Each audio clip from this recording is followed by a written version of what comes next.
Jadi hari ini membahas data backup dan disaster recovery. Kita akan membahas tentang backup data, recovery data, beberapa manfaat, kemudian cara kerja dari si backup datanya, kemudian apa itu backup, archive, dan restore, recovery, cloud computing, cloud storage. Ya, storage ini akan kita bahas pada pertemuan ini. Kita mulai data backup atau backup data, disaster recovery. Jadi ini bagaimana membackup ya, bagaimana supaya data itu kalau terjadi sesuatu yang tidak diinginkan, data tetap aman. Itu tujuan dari backup data. Backup data merupakan pencegahan untuk mengamankan seluruh data yang terdapat di dalam komputer ataupun di dalam laptop kita. Bertujuan misalnya tidak hanya membackup komputer ya, segala yang bisa menyimpan data, misalnya membackup data yang di flash disk juga boleh, membackup data yang di hard disk juga boleh ya. Tujuannya adalah mengantisipasi data primer mengalami kerusakan dari berbagai kondisi, apakah itu karena data korup, serangan, ada virus ya, kemudian juga ada sengaja atau tidak menghapus. Ini memerlukan backup data. Pada sistem operasi Windows, sistem operasi ada fitur backup. Kalau misalnya sebuah data, sebuah file terhapus, itu bisa digunakan, dilacak atau dicari pada restore ya, itu masih kalau tidak di empty, di recycle ya, bisa dilihat apabila belum di-empty-kan atau dikosongkan atau di delete, itu bisa kembali di restore, yaitu ada fitur restore-nya. Tetapi ada juga sebuah aplikasi software yang memang bisa mengembalikan kondisi dari storage atau penyimpanan data ya. Manfaat backup data memberikan kemudahan mengakses file dengan cepat, melindungi perangkat dari kehilangan daya, misalnya sedang mengoperasikan komputer, baterai habis misalnya, itu bisa tersimpan ya, misalnya tiba-tiba ya tadi misalnya apabila langsung terkonline, terkonek dengan listrik, tiba-tiba padam, nah itu perlu backup data.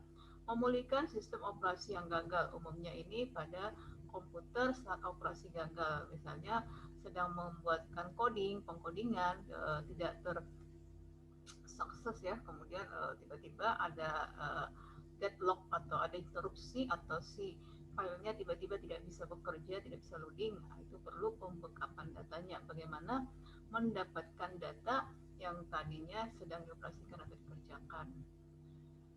Berikutnya disaster recovery. Disaster recovery ini mencakup semua layanan, penyebabnya sangat banyak, bisa terjadi kerusakan bisa karena di online, ransomware, kesalahan di pihak pelanggan yang tidak disengaja.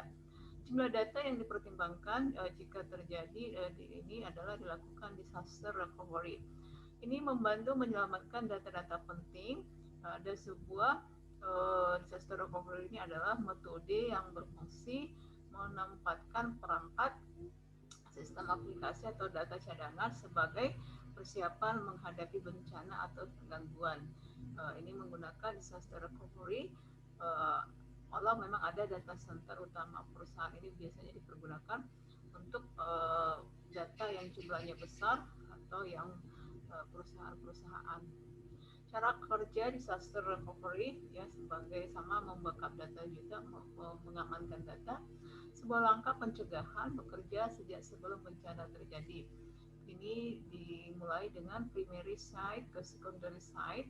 Secondary site bisa mengambil alih dan langsung mengaktifkan akses menuju salinan data ke beberapa primary site-nya.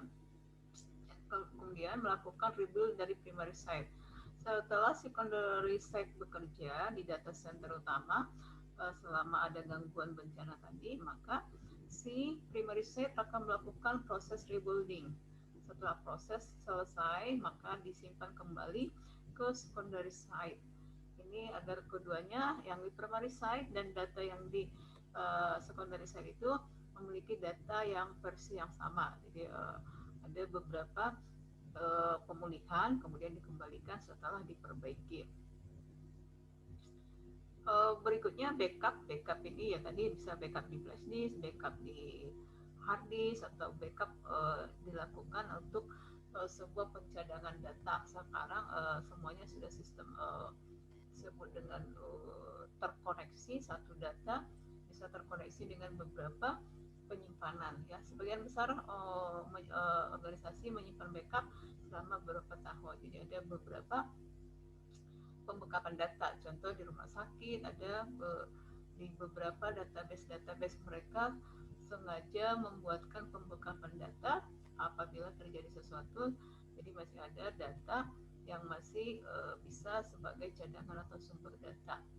Dari segi biaya ataupun ini memang membutuhkan biaya dan juga storage ya. Jadi kapasitas pembekapan akan mengambil kapasitas hard disk atau media penyimpanan. Arsip ini retensi data dalam jangka panjang, ini juga bisa untuk mengamankan data dibuatkan arsipnya. Namun kerugiannya yaitu membutuhkan storage atau media penyimpanan yang lebih besar. Sebagian besar organisasi juga menyimpan data arsip ini bertahun-tahun ya. Sekarang ada teknologi yang disebut dengan cloud ya, yang bisa mengamankan data dengan sistem cloud ya awan, sehingga nanti kita akan bahas mengenai cloud ya. Recovery khususnya disaster recovery membutuhkan salinan data. Tadi ada restore, ada backup, ada disaster recovery. Cloud adalah lokasi yang cocok untuk disaster recovery. Ada pengamanan data disimpan, itu disebut dengan cloud ya. Hanya salinan data terbaru yang harus disimpan di sana. Sebagian besar penyedia layanan cloud memungkinkan menggunakan sumber daya komputasi saat terjadi disaster. Sekarang media penyimpanan itu rata-rata sudah menyiapkan untuk cloud ya, untuk penyimpanan data.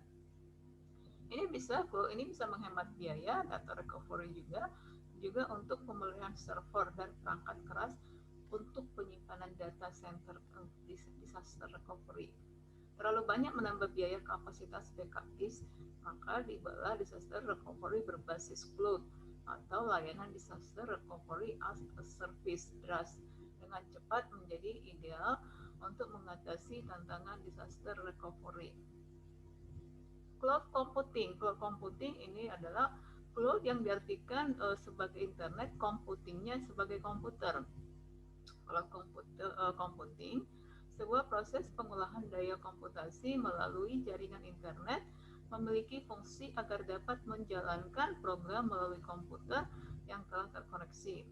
Cloud computing ini juga sebuah teknologi yang sudah digunakan menjadikan internet sebagai pusat server. Jadi tidak perlu menyimpan data dengan berbagai kapasitas hard disk yang harus bertambah, namun dengan cloud ini memudahkan si pengguna menjalankan program tanpa harus menginstal aplikasi terlebih dahulu. Jadi disiapkan beberapa provider. Cloud storage ini adalah media penyimpanan file berbasis online atau digital yang mengandalkan koneksi internet untuk akses data. Cloud storage ini terobosan baru. Apabila kamu pernah menggunakan Google Drive, itu termasuk salah satu dari contoh penggunaan cloud storage ya. Cloud computer tetapi tetap terkoneksi dengan internet. Cloud computing, cloud internet, cloud storage, archive, recovery, backup, disaster recovery. Ini backup data. Jadi sekian pembahasan untuk hari ini.